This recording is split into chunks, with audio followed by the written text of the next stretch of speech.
Dispute that has hundreds of Tops warehouse workers furious. The parties involved have reached a new agreement, but as 7 Eyewitness News reporter Ed Riley tells us, workers feel like they're being robbed of their retirement.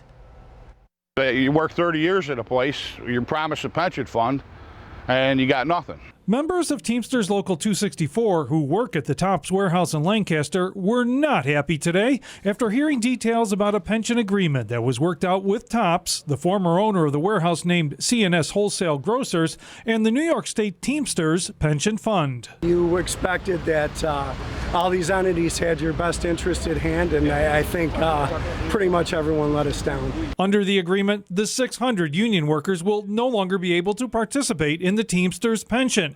Instead, they will receive a one-time payment averaging around $25,000 into a retirement account, far less than what many were planning on for retirement. I was supposed to get $4,000 a month, and I'm going to get about $860 a month.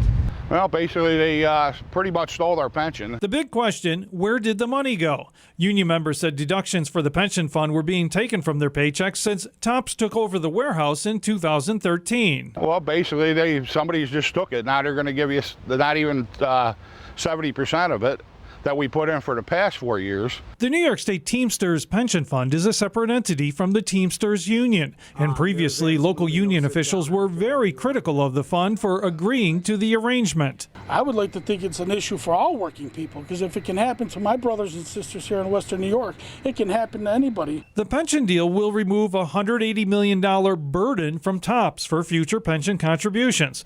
The company issued a statement saying it was pleased to reach an agreement in principle with the Teamsters and said it represents an important milestone in our financial restructuring efforts. It now has to be approved by a bankruptcy court judge. Complicating this issue even more, union workers tell us that Tops is now pushing to negotiate a new contract with the Teamsters by this June. And it's unknown at this point how exactly the pension deal will impact those contract provisions.